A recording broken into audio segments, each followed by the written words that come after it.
Keanu Reeves walked into the studio that morning expecting nothing more than a simple, respectful interview. It was supposed to be another stop on the press tour for John Wick 4 routine, rehearsed and friendly. But what unfolded was a calculated ambush, live on national television. What began as casual conversation turned into a slow-burning attack. It was a setup disguised as sincerity, designed not to promote a film, but to corner a man who had always stayed quiet about pain he carried. Too deeply to share, Behar didn't want a conversation. She wanted a spectacle. And Keanu, the man known for patience, humility, and silence in the face of tragedy, was about to be tested in a way he never had been before. She wasn't interested in the film. She was there to crack him open. The studio was buzzing backstage as it always was before a live taping. Lights being adjusted, cue cards shuffled, microphones checked. Keanu arrived early, dressed modestly in a black suit, no tie, his hair slightly messy, and his demeanor calm as always. Unlike most stars who rolled in with teams of assistants and publicists, he came with only one man, his agent, Marcus, who kept glancing nervously at his phone, muttering warnings about keeping things light. "Just stick to the movie," he said, "no politics. No personal stuff." But from the second Keanu stepped inside, he knew something was off. There was a chill in the air, not temperature, but tension. People weren't looking at him the way they usually did. It wasn't admiration. It was curiosity, cold, scientific, as if they were waiting to see something break. A young makeup artist whispered, "Mr. Reeves, just be careful with Joy. Heard she's got some sharp questions." "Lined up today?" Keanu smiled gently. "It'll be fine. Just a conversation." But even that young assistant knew better. He was never given the usual pre-interview notes, no bullet points, no list of topics. When he asked, a producer shrugged it off with a smirk. "We keep it spontaneous, more natural that way." Wasn't natural. That was a red flag. Still, he took his place backstage and watched from the monitor as the show began. Whoopi opened with her usual calm presence. Sunny and Sarah chatted in Joy. Joy had a strange fire in her eyes, like she was rehearsing not questions, but an attack. And then it was time. Keanu walked out to applause. He greeted the hosts with grace, offering warm smiles and handshakes. But when he reached Joy, her handshake was cold and tight, and her smile didn't touch her eyes. Something in her expression said this wasn't going to be a conversation. It was going to be a confrontation. At first, it all seemed normal. Questions about training for action scenes, stories from set, light jokes about stunts. Keanu answered, with his usual humility and charm, downplaying his own toughness and lifting up his crew. Then, like a knife in silk, Joy cut in. "Would you call yourself politically aware, Keanu?" The question came from nowhere. He paused. "I try to stay informed, like anyone," he answered calmly, but she didn't stop. "That's interesting. Because people like you, actors, celebrities, you live in a world of privilege. You speak about kindness and values while people out here are trying to survive. Isn't that a bit disconnected?" The studio air shifted. The audience grew quiet. Even the other hosts looked uncomfortable. Keanu took a breath. "I try to treat people with respect, no matter who they are or where they come from. That's not politics, that's humanity." But Joy wasn't interested in humanity. She leaned in, eyes locked on him. "That's a very polished answer. But isn't it true you donated part of your Matrix earnings to the crew? Interesting how stories like that just happen to leak to the press. Makes you look pretty noble, doesn't it?" He blinked, taken aback. "I didn't leak anything. I shared with the team because they deserve it. They worked just as hard as I did." Joy laughed. "It wasn't real. It was cutting, cruel. How convenient. You play humble, but you're still playing a game. All these gestures, these stories, their publicity, admit it." Before he could speak, Whoopi tried to interrupt, sensing things had gone too far. But the damage was done. Joy had taken Keanu's greatest strength, his silence, his humility, his kindness, and twisted it into a weakness. What she didn't expect was what came next. Because behind Keanu's calm face wasn't fear. It wasn't shame. It was a storm that had waited far too long. She had crossed the line. And when she looked into his eyes, she saw it. She hadn't exposed him. She had awakened him. Maybe we could— No, Whoopi tried to ease the tension, but Joy Behar cut her off, her voice slicing through the air like a blade. Let's not pretend, she said coldly. The public deserves to see through this Hollywood nice guy act. How many people do you know who donate money? And then make sure the world hears about it? That line landed like a punch straight to Keanu's chest. In all his years, he had kept his charity work quietly tucked away from headlines. When news leaked that he gave away a portion of his Matrix earnings to the crew, it wasn't his doing it had made him deeply uncomfortable.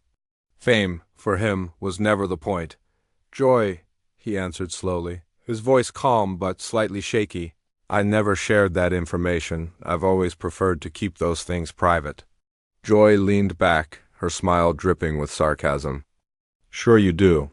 Just like you enjoy playing the part of the humble guy riding the subway, eating sandwiches on park benches.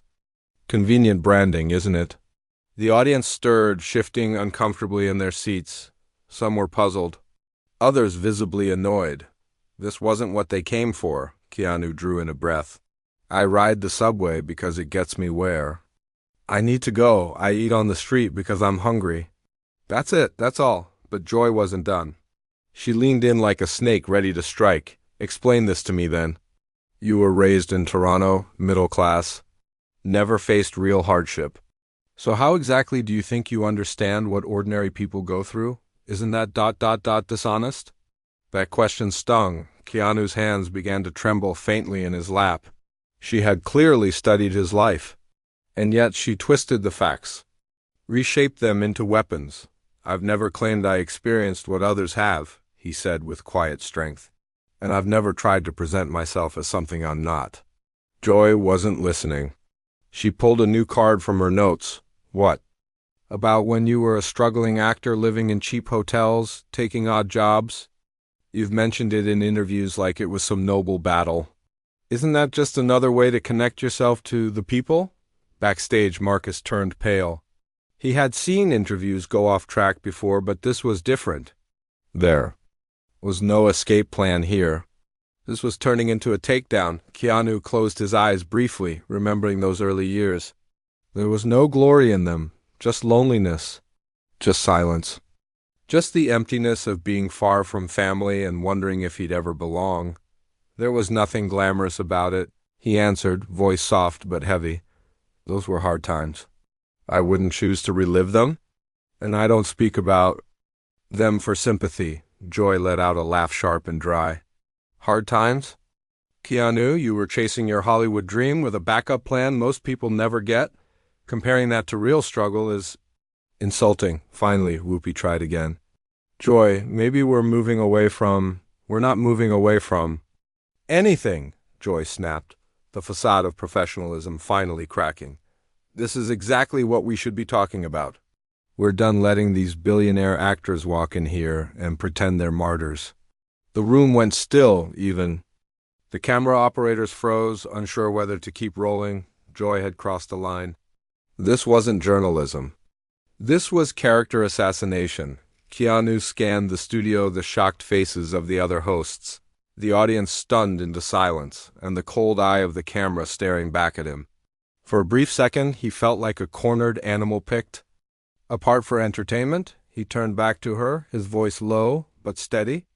You may have issues with Hollywood, that's fair. But I don't understand why you've made this about me. Joy leaned back, a twisted sense of victory flickering in her eyes.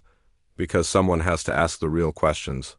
Someone has to stop treating celebrities like saints just because they donate a few crumbs from their mountains of wealth. And that's when something shifted. Keanu's expression hardened not with anger, but with resolve. The kindness remained, but now it stood beside something stronger. She had drawn blood, but she hadn't broken him. Not even close. She had unleashed the storm. Seeing that she had shaken him, Joy pushed even harder. Let's talk about something that matters, she said with a smirk. Your charity foundation. Do you even know how much of the money actually goes to causes and how much gets eaten up by administrative costs? Because I've got numbers here that don't look so generous. Keanu's blood turned cold. Foundation was deeply personal. It supported cancer research in children's hospitals born from loss, fueled by love. For her to attack that, it was a direct hit on the people he had lost. My foundation is independently audited, he said, jaw tight. Everything is public. Anyone can see the numbers. Oh, really? Joy grinned. Because according to this, she waved a paper, a large portion doesn't make it to the actual programs. Fascinating idea of charity, don't you think? Sunny tried to intervene, her voice hesitant. Joy, maybe we should— Let me finish, Joy barked, turning to her co-host with fire in her eyes. Why are you always defending these guys? It's this exact attitude that lets Hollywood keep playing the hero. The audience had had enough. Some shifted in their seats, others picked up their phones. The mood had fully turned. Joy faced Keanu again. He sat still, hands clenched tightly on his knees. And let's not forget your personal life, she said, her voice now dripping venom. You've had relationships that ended in tragedy. Isn't it strange how misfortune always seems to follow you? A reasonable person might wonder. Is it just bad luck, or is there a pattern?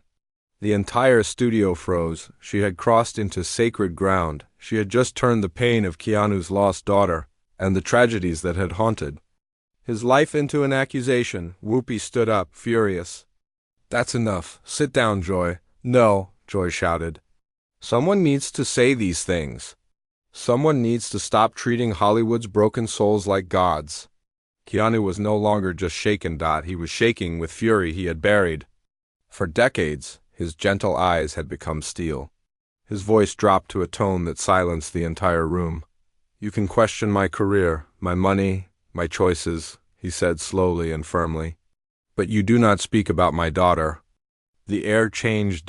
There was something in that voice, unspoken, raw, threatening, without saying a single aggressive word. For the first time, even Joy paused, just for a second.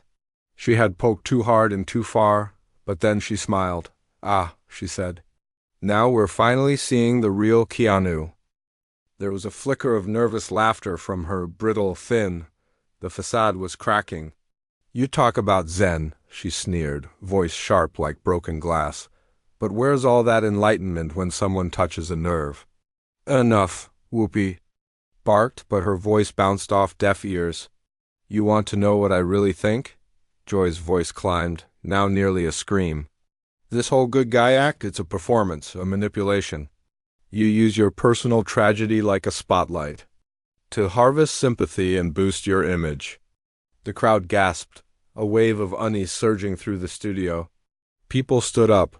Backstage producers scrambled, hesitating at the edge of chaos, but Keanu didn't move. Something had shifted.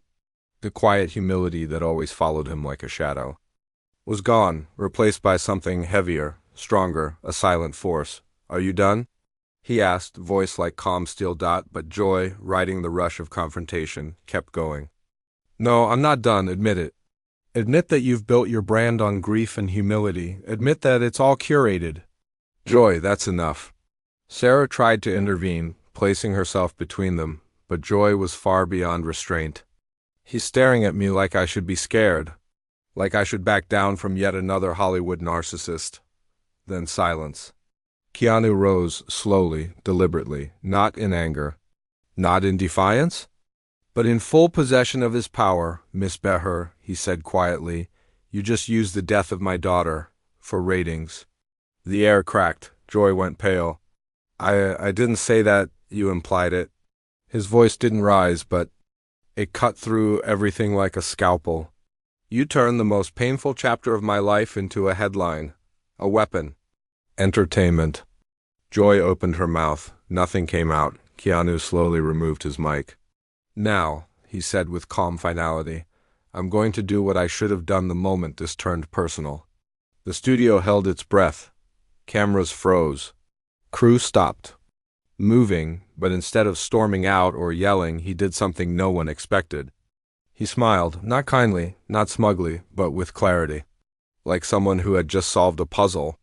You know, Joy, he began, I spent the last 20 minutes wondering why you're doing this.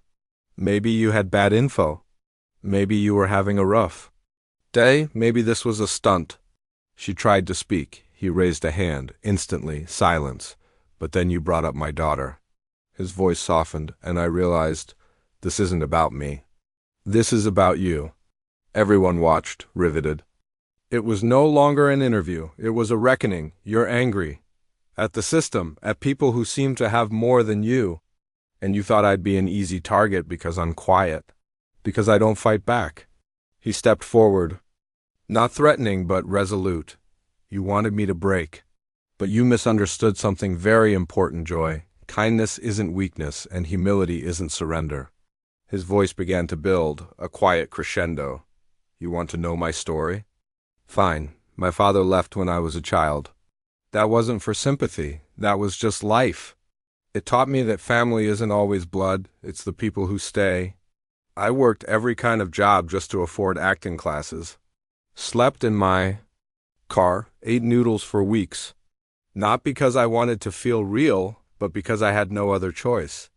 I lost a child I never got to know. I lost people I loved. I lost my best friend. He paused. And through it all, I learned something most people never get the chance to. That life is precious, and every moment of connection matters. There were tears in the audience. Others sat frozen in guilt and awe. You want to know if I use my experiences for gain? Keanu leaned forward. No, I use them to remember that every person, every crew member, every fan is fighting their own invisible war. That kindness can be life-saving. That a moment of decency can mean everything. Joy looked like the air had been pulled from her lungs. You want to talk about money? His voice turned sharp. Sure, I have more than I'll ever need. And that taught me it's a tool, not a trophy. It exists to make life better, not inflate egos. He stood tall, centered, unshaken.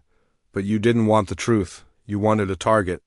You wanted to cut someone down just to feel taller. He turned away, no longer needing to prove anything. You thought you were calling out a lie, but all you did was show who you really are. A stillness fell over the room, the kind of silence that feels like a held breath. No one moved. Not the audience. Not the crew? Not even the air. Keanu picked up his jacket slowly, his voice low and steady. I won't be your spectacle today. He turned to leave, but stopped. His eyes returned to Joy, sharp and calm like the eye of a storm. And about my daughter, he said, his voice barely above a whisper, but somehow reaching every soul in the room. Her name was Ava. She would have been 25 this year, and I'd rather disappear from this earth than use her memory to win an argument on television. The moment shattered something invisible. It was no longer a talk show. It was a reckoning. Joy sat frozen, face drained of all color, her bravado gone. She had crossed a line she hadn't even seen. And now she was seeing it, all at once. Keanu.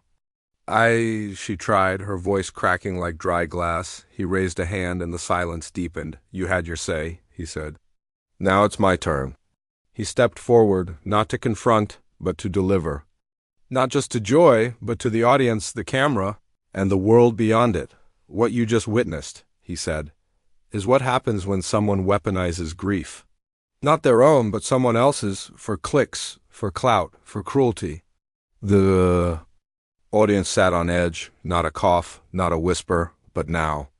You're going to see something else. You're going to see how a man responds when his deepest wounds are dragged into the spotlight for sport. Joy tried to rise, but her knees betrayed her. She sank back down, trembling. You accuse me of being fake, he said, eyes locked. On her, that my kindness is rehearsed.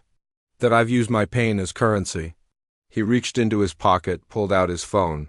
This is the number of my foundation, he said, holding it toward the camera. Call it, request an audit. Every cent accounted for.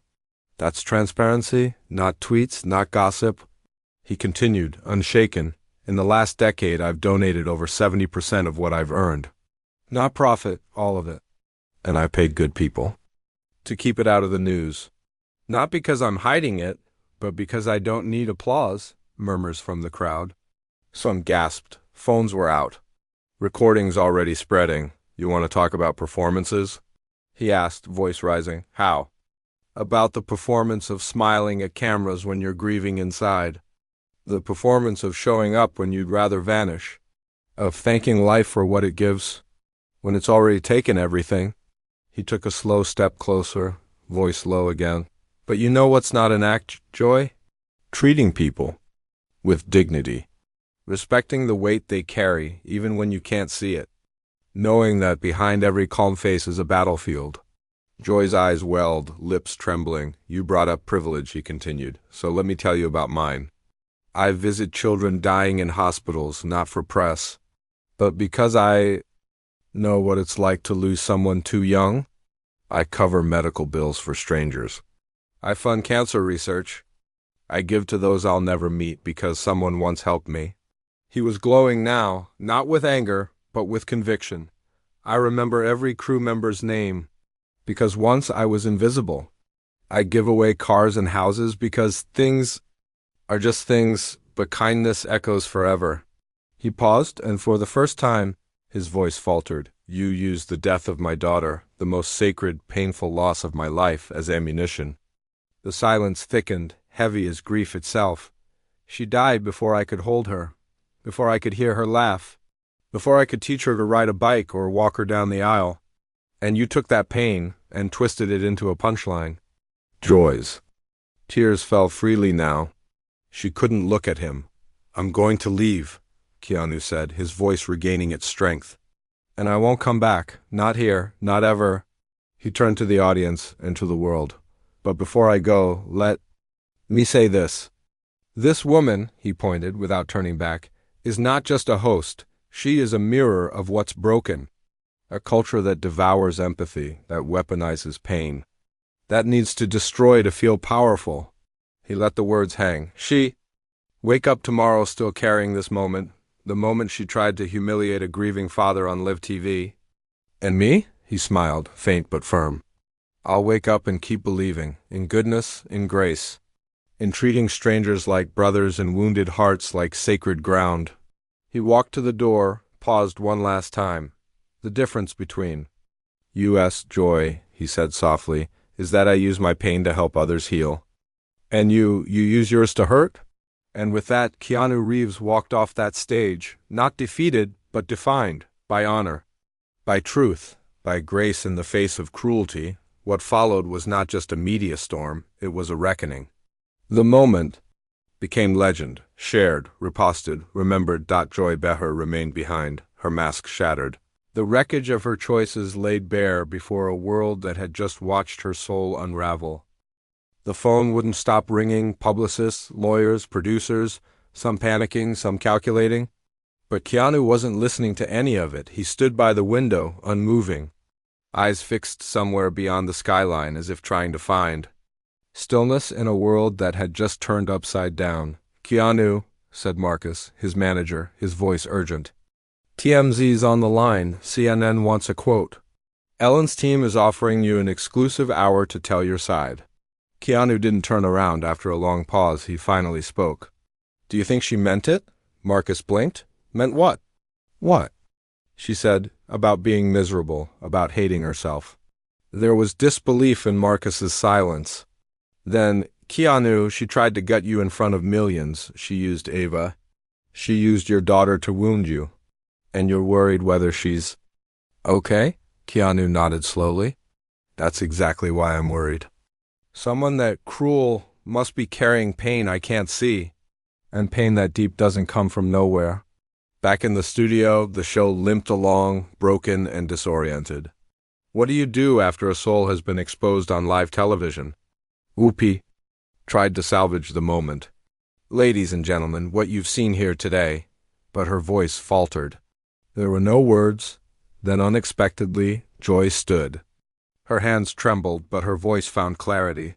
I have to say something, she announced to the camera. Not to save my career, but because it's the truth. The studio froze. Keanu Reeves, she began, is everything I pretended he wasn't. He's kind. He's honest, and he's good. She took a breath. And I attacked him because his goodness made me face the worst parts of myself. Her voice grew steady, sharper with honesty. I used the death of his daughter, the greatest loss a person could endure, as a way to win an argument. And in doing so, I exposed what kind of person I am when given power without consequences. Not a soul in the studio moved. I don't deserve forgiveness, she continued. I don't deserve a second chance. But if you take anything away from this, let it be this. Cruelty is a choice. So is kindness, and today I chose wrong. She removed her mic and placed it gently on the table. I resign.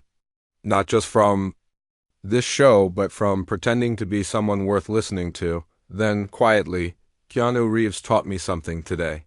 About dignity, about grace under fire. And that lesson cost me everything I thought I valued. And just like that, she left, not with applause, not with excuses, but with the weight of what she'd done and what it meant. The episode ended not with credits, but with silence across the world. Millions sat stunned, not by scandal, but by a rare public reckoning of the soul. Months later, the media called it the View incident, but it had become something more, a cultural turning point, a mirror. Held up to entertainment's addiction to cruelty, Joy kept her word. She vanished from television, sold her Manhattan home, and moved to a quiet cottage in Vermont. A woman who once craved attention now avoided it like poison. But in that silence, something began to shift. Joy started volunteering at a children's cancer ward, of all places. Not for headlines, not for redemption. Because Keanu's words, I visit children in hospitals, had haunted her. She read books to sick kids, helped with crafts.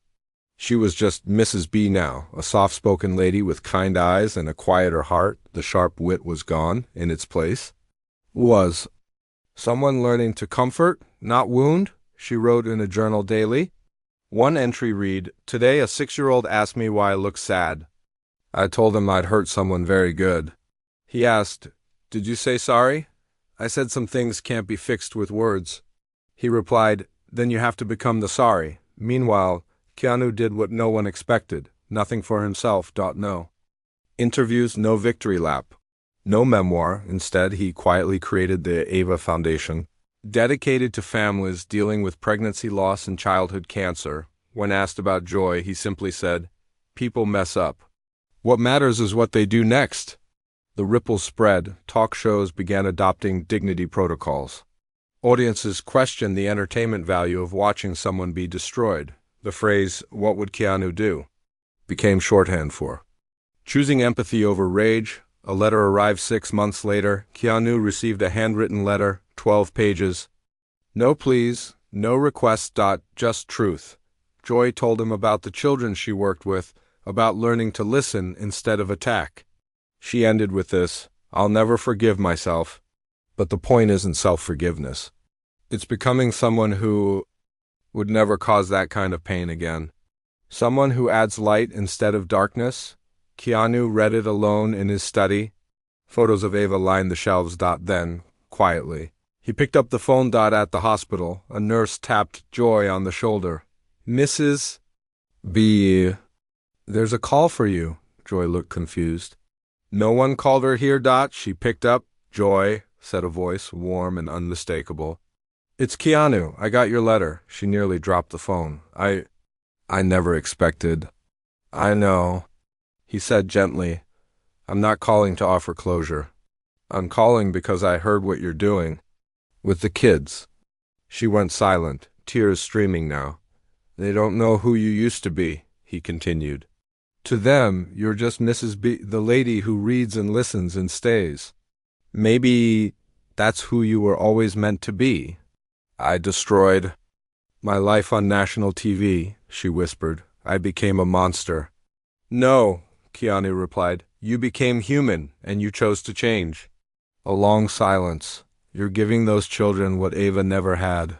Another day. That matters, Joy cried long after the call ended. But not from shame this time. From something else. Hope. There was no televised reconciliation. No Hollywood ending. Just a quiet truth in a small Vermont hospital. A woman who once used cruelty for applause was now using kindness to heal, and that, perhaps, was the greatest transformation of all. Years later, when asked about the incident, Keanu would always say, the goal was never to destroy her. It was to hold up a mirror and Hope she saw something worth changing.